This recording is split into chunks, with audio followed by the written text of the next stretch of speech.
check in. It's Friday. What do?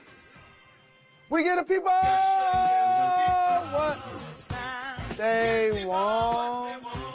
Well, you remember 10 games into the season when the Cavs were 4-6 and everything was falling apart and we were concerned about LeBron and where's he going to go next year and everything. He posted that Arthur meme online. Well, guess what? Since then, they have gone 10-1. They have been on a tear. And then there was this game against the Hawks, the latest victim of LeBron and the Cavs, blocking shots. And then there's the volleyball spike block that he had on Taurean Prince. Jalen, the Cavs seem to be clicking on all cylinders. What has been the key to the Cavs turnaround? A level of familiarity with the players around them.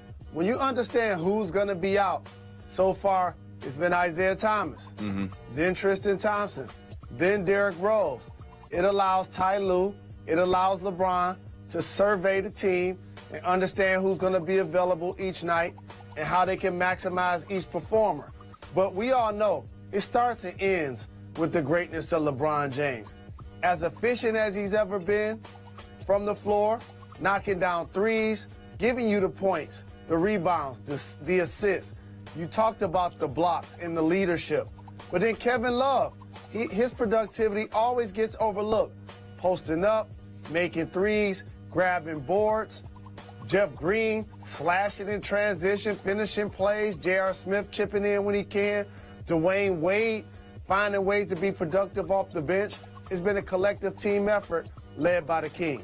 The Cavaliers are making a 12 threes a game. That is good for third in the league. LeBron James during this streak has shot 47.5% from three.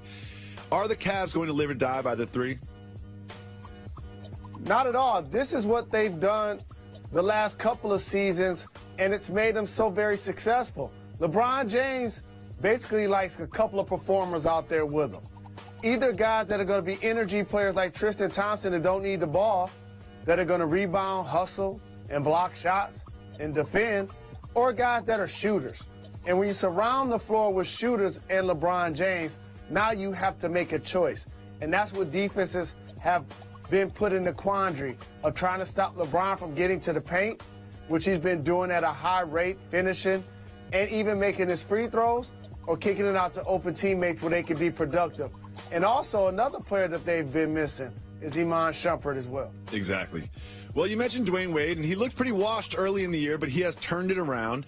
And LeBron James spoke with The Athletic, and he offered a very revealing quote about the Cavs players' reaction to the addition of Dwayne Wade. LeBron said, quote, "There was a couple with it, but it wasn't a lot. I still know what he's capable of doing. Why wouldn't you want a guy in the locker room that brings a championship mentality and a guy who can still play? So, of course, it would me, but bleep it. It is what it is." Jalen, why do you think some Cavs were hesitant about adding Dwayne Wade to the team? Well, number one is, whose spot he going to be playing? Oh, mine? You going to take my minutes? Hold on, let me think about this, man. Hold on, I'll get back to you. Number one. And number two, based on the dynamics I just told you. Yes, as LeBron mentioned, Dwayne Wade is a truly accomplished player, is going to go down as a Hall of Famer, and has still been productive with the Cavs. But when you watch it on paper, when he and Derrick Rose were starting at the beginning of the year, not really spreading the floor, not able to knock down the three, didn't provide LeBron James the space he needed in order to be productive. I came on this program as a big Wade supporter and said, that won't last 10 games. And now when you look at their team, neither he nor Rose is in the starting lineup. LeBron James has found the room to flourish.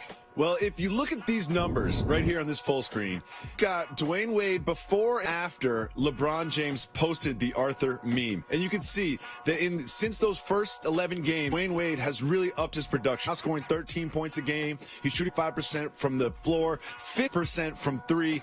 And a lot of this is, as you mentioned, because he's working with the second unit.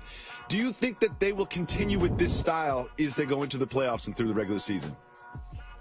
Absolutely. This is why and how this roster was built. To have Rose, to have Wade, to have the players that they acquired in the offseason come in and be contributors off the bench, and have Isaiah Thomas and Crowder, players that they acquired in the Kyrie Irving trade, be guys that are out there every night when it's time to close, especially against small ball type lineups, And when Dwayne Wade is playing the way he's playing right now, he'll find his way into the lineup, depending on how well J.R. Smith is knocking down the three that night. Well, it certainly seems like the Cavs have figured out how to incorporate these new players that you mentioned, but it also seems like Oklahoma City is still having trouble with it. They are now 20 games into the season, 8-12 after adding Paul George and Carmelo Anthony in the offseason. Things have gone bad for them. They've lost to Sacramento. They've lost to the Mavs. They got blown out by the Magic recently. Reporters spoke with Carmelo Anthony about what's been happening, and here's what he had to say. Nobody is moping around. Nobody is frustrated. I think guys are angry. I think guys are pissed.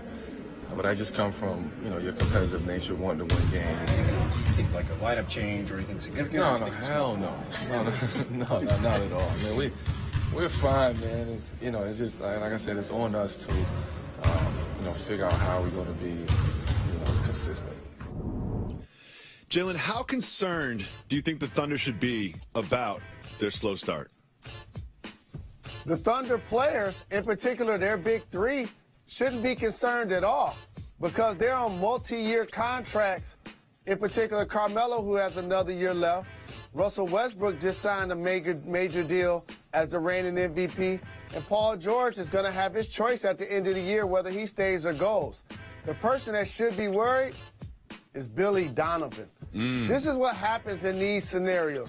You put together a super team on paper, and while it doesn't fit perfectly and you don't get off to a terrific start, now all of a sudden you're looking around saying, can somebody else be a better voice for this team? What is Mark Jackson doing these days? What is David Fizdale doing these days? These are the kind of conversations now that start to happen if this team doesn't find a way to turn it around. There has been talk about Billy Donovan's job security. There's also some talk about potentially bringing Carmelo Anthony off the bench. If you remember, during Media Day, Carmelo was asked about that exact proposal, and here's his response. How do you feel about, starting at the four, or the concept of starting at the four, or even coming off the bench? And the second question is... Well, me? Oh. I guess that answers that part. I mean, I don't know where that started, where that came from. Hey, P, they said I got to come off the bench. Jalen, do you think it is realistic that Carmelo Anthony could potentially come off the bench? Not in this scenario, because likely when he agreed to a trade to the Oklahoma City Thunder, these probably one of the things that was discussed, that not only he will be in the starting lineup, but he will be playing the 4 spot. So I don't think they're going to be able to renege on that agreement. But what I do see happening is when they go against the 4s that are able to play closer to the basket, get rebounds, be a lot more physical than Carmelo Anthony, what they're going to do is start him and then take him out of the game early and bring him back in with the second unit. That's what I see taking place a lot more as the season progresses. Taking place next on Jalen and Jacoby, Eric Reed and Jalen Rose have some very interesting questions about the $89 million proposed settlement from the NFL. Drumline, Stomp the Yard, or You Got Served. Pick one. I'll say Drumline. What happened in that movie? Can you just summarize the plot line for us? Playing drums feverishly. You know what they're going to do? Put that on the poster. When they re-release Drumline remastered DVD, there's going to be a big quote on the poster. Playing drums feverishly. Jalen Rose. Welcome back to Jalen and Jacoby. Jalen, the 49ers' Eric Reed says the NFL's proposed $89 million social justice commitment is a charade. He's alleging that the funds to fund this deal are actually supposed to go to Salute to Service and to breast cancer awareness. They would just reallocate some of that to fund this. He told Slate.com, quote, "In the discussion that we had, Mal conveyed to us, based on discussions that we had with the NFL, that the money would come from funds that are already allocated to breast cancer awareness and Salute to Service. So it would really be no skin off the owners' backs. They would just move the money from those programs to this one." In a memo, the NFL detailed that this would actually be incremental money. Jalen, what do you think about Reed's accusation that this would not be extra money from the NFL owners? faith is taking the first step without seeing the entire staircase. And I salute Colin Kaepernick because had he not taken his stance initially, we would not be having this upwards of a $100 million conversation from the NFL owners and the league to potentially influence the scenarios that he hoped to see get accomplished. With that being said, I'm rolling with Eric Reed on this. Explain. Because when you're shifting the money, it's not really giving to the cause.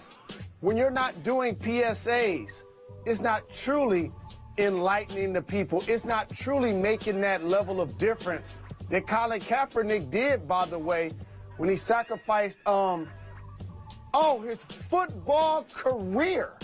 Because the last time I checked, look at some NFL rosters and some quarterbacks that have gotten injured this year.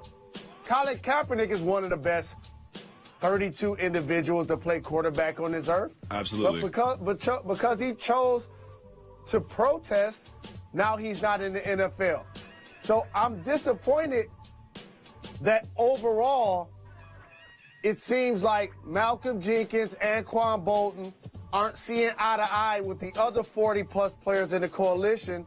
That includes Eric Reed, who was the initial person who took a knee with Colin Kaepernick.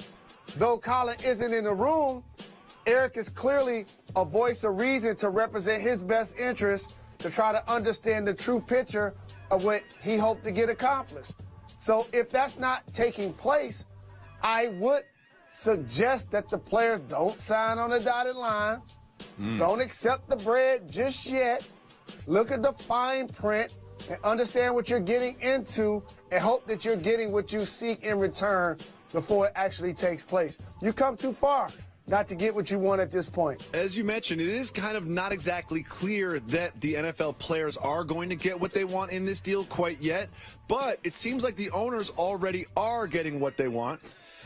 You mentioned Malcolm Jenkins, the Eagles safety, who also co-founded the Players Coalition. He has gone on wax and said that he will no longer protest during the anthem, which is exactly what the owners wanted. What do you think about Jenkins' statement that he will no longer protest based on this $89 million deal?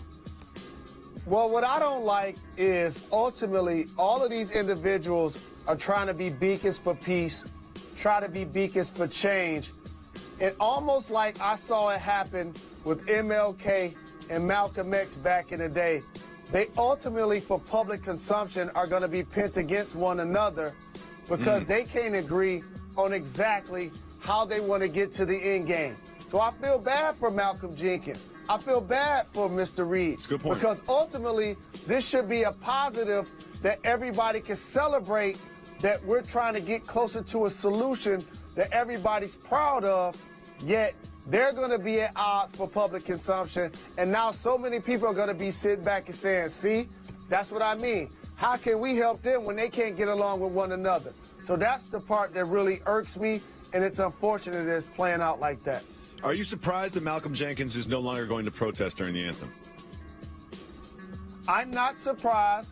And by the way, I'm not going to pass judgment on that, because whether he decides to protest one time or 100 times, that is his goal. Now, you are going to have people looking at you some type of way when they look deeper into the box score and they're like, wait a minute, Papa John's came out and spoke against the protests? Okay, Jerry Jones did too. Well, Jerry Jones owns a lot of Papa John's. Oh, man, wait, Malcolm Jenkins owns a Papa John's too. So now people are like, oh, hold on now. Are you really trying to go after your best interest versus going after the best interest of the entire coalition? And again, Malcolm Jenkins, Anquan Bolden, Eric Reed, Colin Kaepernick, all of these gentlemen have been beacons for change. They have all sacrificed at one level or another. But I just hate now that we're going to be able to pick straws as opposed to seeing everybody as a legitimate coalition to get towards a solution. Well, we'll continue monitoring this on Jalen Jacoby. And we're also going to be monitoring the action in the NFL. Rob Gronkowski and the New England Patriots go into... Welcome back to Jalen and Jacoby. It is my favorite segment of the week, the last one on Friday before Applebee's $1 Long Island iced teas. It's what we learned. I knew that's why you brought it up. Well, this week, David Fizdale will be coaching the Clippers soon. Jalen Rose has a theory about this. Explain. I'm not in any way, shape, or form asking for individuals to lose their jobs. But the way the Clippers are playing, the way the Oklahoma City Thunder are playing, it unfortunately may cost Doc Rivers and Billy Donovan their jobs. David Fizdale and Mark Jackson should keep their cell phones handy. Another thing we learned. Enes Kanter and Jalen Rose have something in common. Let me explain. Enes Kanter went on this long thing where he was telling his teammates that they need to start a fight. He's like, you need to go out there and get a tech for the team, and you need to start a fight. This is also what Jalen Rose does. Oftentimes, Jalen Rose will tell me what emails I need to send to executives and kind of tell me that I need to tell someone else to get us back on First Take or something. Enes Kanter and Jalen Rose employ the exact same motivational strategy, which is something that I want to have done. I will tell someone else to do and see if I can trick them into doing it. Not going to work, Jalen Rose. I was the kid in the back of the class when I see two people having a disagreement. I'm like, oh, you gonna let them do that? Yeah, you should throw that at the teacher. That's what you should do. You should tell a teacher. You should tell a teacher that we're not going to go to class today. You should tell a teacher we're not going to do the test tomorrow. I know you, Jalen Rose. I know your tricks. Another thing we learned: fellow owners are just trying to purchase the end of the protests. Like, it's that simple. Your thoughts, Mr. Rose? They like, let's move some money around. So that money we were spending for cancer and the money we were spending for the military, let's just move that over to this movement to stop these guys from protesting. Good job, Eric Reed and the other 40 members of the coalition. Not going to be able to do it. Another thing we learned: Michael Crabtree should probably not wear chains around Aqib Talib. Because whether you tape him down or you don't tape him down, or whether you got your shoulder pads on, he's going to get your chains. Somewhere Aqib Talib has 2 of Michael Crabtree's chains. This is one of those things that has zero to do with sports. These are 2 adult men that flat out don't like each other. It's one thing to hit somebody late. It's another thing to even go helmet to helmet. When you snatch my chain, that's just a different level of disrespect, almost like spitting in my face. So I hope these 2 guys are never in the same place at the same time when it's not on the football field. Another thing we learned: Giannis Antetokounmpo has a dark side. He was caught on video threatening his assistant coach with violence. He's always so nice and smiley and funny and happy and European. This is pretty surprising. Do you like a little edge from the Greek Freak? That's the thing I love about the Greek Freak. And when you look at players within their first couple of years that you'll want to build a team around, so many names that get thrown out there. This guy is the guy I'm picking because you can play him on the perimeter with guard skills. He's durable. He'll dunk with the left. He'll dunk with the right. He'll block your shot. He gets out in transition. The sky's the limit for his potential. Leading team, futuristic, as I called him the day he got picked. The last thing learned: Tiger Woods can golf. Tiger Woods is out there. He's like 7 under. He's 4th. I'm watching golf this weekend. I think I'm watching golf this weekend, and now I'm going to go have some $1 Long Island iced teas. We'll be back on Monday on Jalen and Jacoby on ESPN2. Thank you. You are far too kind.